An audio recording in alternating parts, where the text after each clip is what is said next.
Hello and welcome back to the channel.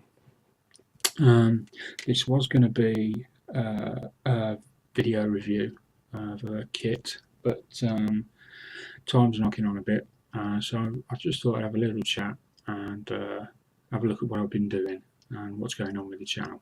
So we'll start with what's been going on with the channel. There hasn't been an awful lot of reviews come out, or awful lot of anything really, and that's because, let me just move this camera a bit forward so that the microphone's picking me up because everyone's in bed. I don't want to have to speak loudly. So I've had quite a few things all joined together, a bit like the perfect storm, and caused me quite a lot of problems. So first of all, what started it all off was my workhorse, my Samsung NX or RX 511, a fantastic laptop, died on me, and I had to buy a new one because of my disability. I don't go out very much, and all my banking and everything's done online, so it was something that I had to have. But coming from a low-income family, choices are very limited, so I scoured and searched, and in the end we agreed that I would have to buy one out of the catalogue. But even then, you know, you've got to be careful, because I couldn't just go running off and buying a MacBook or anything like that, because that's 1,400 quid or whatever. So I picked what I thought was the best one for the money. I'm not going to get anything great, but I got what I got. It had 8GB of DDR3 RAM. Everything else seemed good on it. The only component I wasn't sure on was the main one, really, the processor. But it was the best one out of the lot, believe it or not. So it was okay, it was doing what it needed to do. Then I had trouble with the microphones, so I went out and got a decent microphone. That only exacerbated the issue, and I spent days and nights toiling over that, turning mics off, turning mics on, adjusting levels, learning all about auto gain control, and oh dear, it was a steep learning curve. So that's still not quite fixed, believe it or not. I'm hoping that I'm recording on the right microphone. One of these is very crackly. So then I had problems with video. The video wasn't looking very good. The cameras I did have that were up to the task would cause me more problems. I needed a camcorder. The only camcorder I had was, there's one over there, and it needed a firewire cable. Well, they don't, you can get firewire cables, but they don't do firewire ports on computers anymore. So I've got a couple of cameras which give really great results. This one being the main one, it's a Samsung NX 1000, gives fantastic results and super clear, and I've got a Canon digital SLR. The main problem with these is that firstly you're restricted to a time limit, so you've got to get everything in within 20 minutes and then start again, or you know, it can be less if you're running at a higher resolution on some of them, or if it gets hot it will just stop. So that was a consideration, and the biggest downfall was the fact that to zoom them in you've got to go and manually zoom them in, or you use the autofocus. It takes a while to lock on, and then you've got to, the minute you've stopped, you've got to come back and do it all again. Plus I didn't have the right lens for that. which was an utter nightmare. So it was pretty apparent I needed a camcorder. I looked around, spoke to some people. Paul Bretland recommended a JVC Vario, so I went and had a look at a Vario, but a Vario on its own gives there's a broad spectrum. There's hundreds of different models. So I found one which I thought was okay. I brought that home. Well, I got it off eBay, sorry, and started editing, and it's the computer, the processor's just running at 99%. It's running at a crawl, really struggling. So on top of that, I lost all my software from my network assisted storage I had. The drive crashed, and catastrophically would be the word. It's completely you can't get anything back off it. All photos lost, everything. So it's been a tough time trying to get the channel working, but that's the doom and gloom out of the way, because I hate to have to bring doom and gloom into these videos. So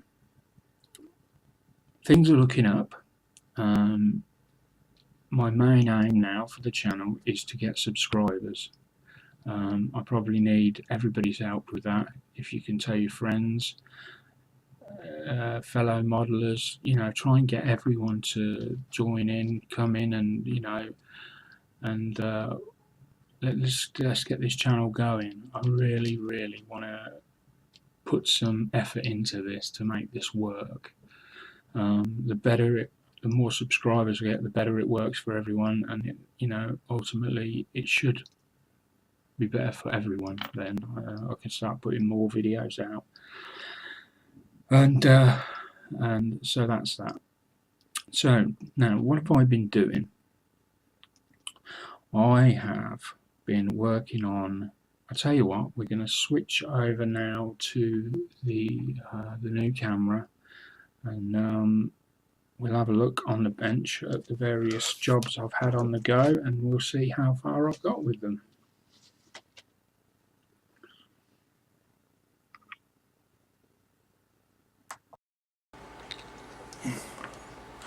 So, here we go.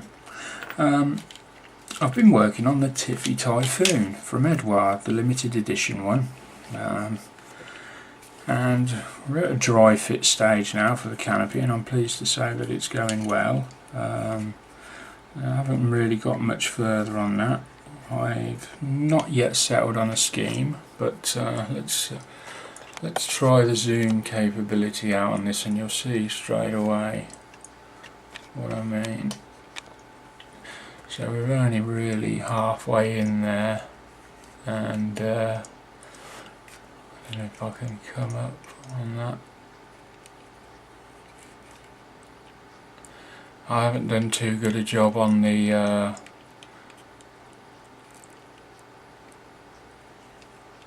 photo etching there, I'm afraid. I did what I could, but ultimately it looks a bit scrappy in there. But other than that, it seems to go together well. I've had the other pieces on. There's lots of photo etch in this kit. So we've got this sample here.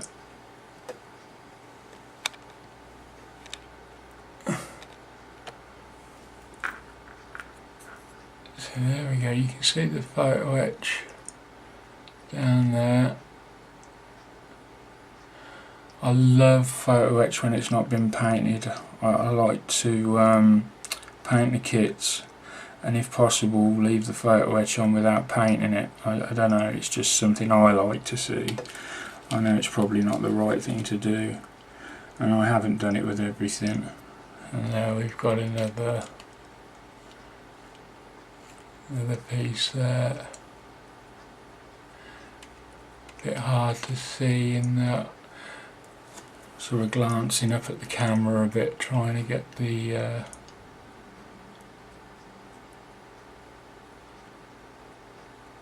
trying to get some light in.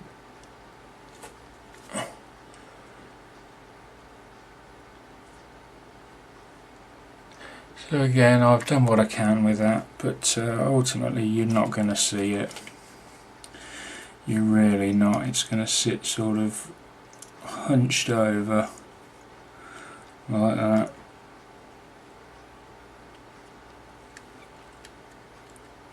And you know, you're just not going to see it. So I'm not too concerned about that. And now we're on to the stage I love the most, which is the building. There we've got the underneath. You can see the let me put that so I can see that, the underneath there. So there we go.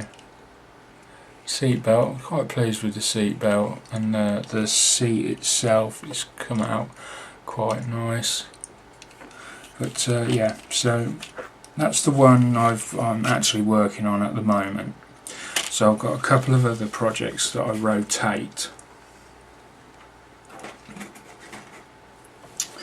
and oh, while I remember, before I go on, this is a project that it's a different thing I'm trying. It was mentioned by Paul Bretland in the ISM News show, and basically it's a way of varying your silver tones without sort of changing the paint.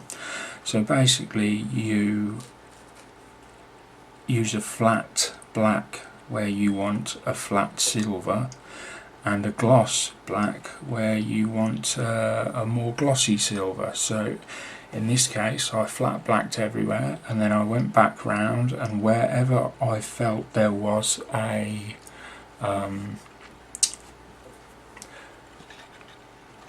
like a hydraulic ram or piston, if we come in close, I don't know whether we'll see it or not, I gloss primed that area.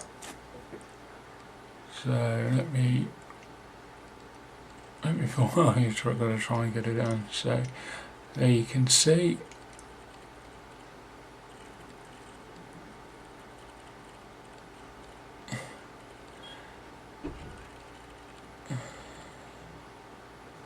I was having trouble locking on there. It's typical when I say that's because I said I wouldn't have any trouble locking on. There we go. You can see that it's shiny around the top where that oil would sit on that piston, and then flat all the way up everywhere else. And I've done that on various parts.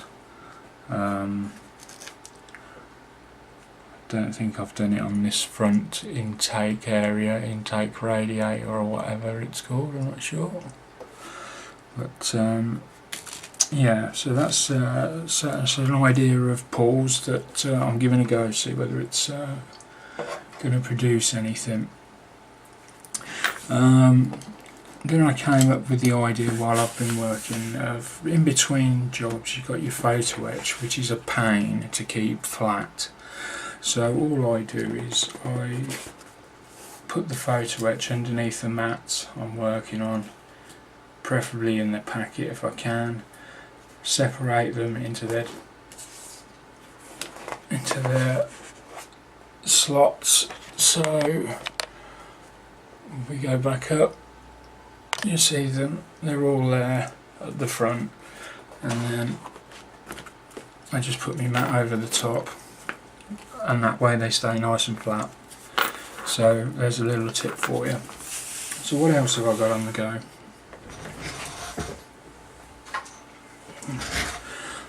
I'm also working on this. This is the Queen Mary 2 cruise ship. I am actually planning on lighting this up. I've got all the LEDs and everything, and basically I've just been in the process of trying to light proof it, so there's a black coat in there and then a white coat on the top. Was there a white coat down, then a black coat, then a white coat? Can't remember. There's either 2 or 3 coats down on that. And then, did I prime the outside?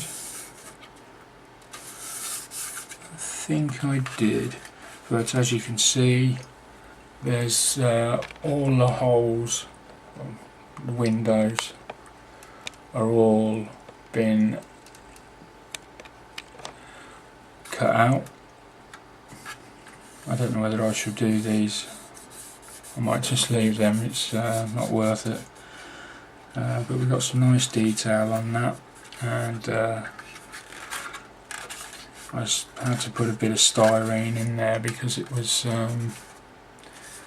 there was sort of, I could see a sliver of light, and there's a sliver of light down in the front bow as well, down there, which might be a problem. I might have to stuff something down there just to maybe a bit of blue tack or something, but we'll see. So yeah, so that's at that stage. That's ready to now have its lights put in at the bottom, and you know, drill the holes in the bottom for the switches to go in, and that's another kit that's on the go.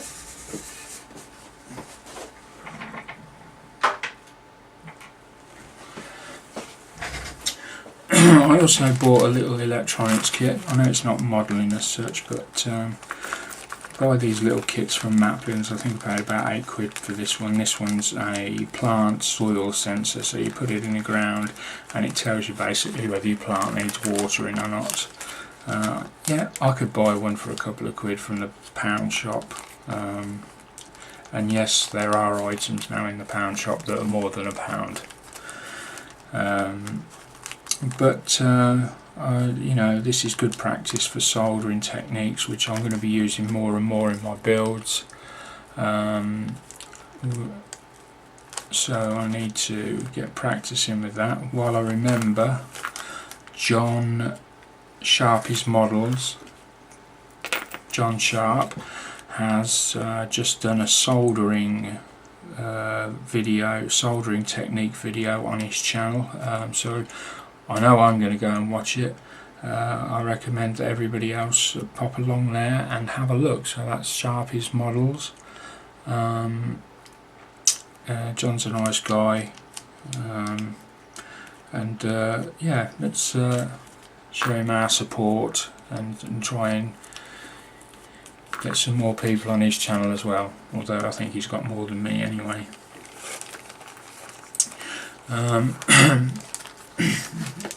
Just trying to think if there's anything I've missed. Oh yes, I'm also halfway through the Meng D9R. I'm not getting that out though because it's right up the top there. I've basically built the cab, done the 2 sets of tracks, and done the middle section of the bulldozer. And I think that's it really.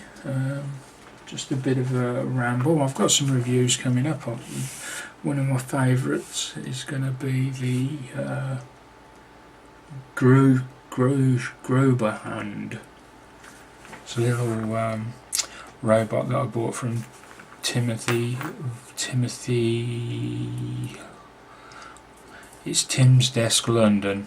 So don't forget, go out, have a look at his channel. He has got some fantastic work done that he's done on wingnut wings biplanes. So if you're a fan of wingnut wings, you're a fan of biplanes, or you're a fan of great modelling, then you've got to go along to Tim's channel, Tim's Desk London. It is superb, and he's such a great YouTuber. He's just a natural at it. Very interesting indeed. A couple of other shout outs while I'm at it. I just can't remember them all. We've got Sai. Now Sai does a lot of reviews. He gets a lot of the latest kits. He's especially a big Star Wars fan, and his channel is Model Jedi. I'm butchering it, I know, I can't remember. My apologies, Simon. If you just comment below, I'm sure Simon's Model Sci-Fi channel, something like that. Oh, I'm just digging myself deeper, aren't I? As always, big shout out to UMP and ISM for their support in my building and their friendship as well. They've really been a big boost for me. Joining the Hangouts has been a huge thing for me, and I would be completely lost without it now, so I'm glad to call all of them my friends. So you know, a big shout out to you all, Paul, Dan, Ivan, Sam especially, you know, Les, he's a great guy, Brett, oh, there's so many, and I've just become friends with them all. Graham, sorry, Alan, Grammy, I can't remember. So, with that said, I think that's all that's left for me to say really is goodbye. I apologise if it's all been a bit quiet, but it's gone midnight, everyone's asleep, my partner's asleep upstairs, and I've got to be quiet, so, and I'm off to bed now anyway. So thanks a lot for watching, don't forget to hit like and subscribe, and I'll see you all next time. Bye for now.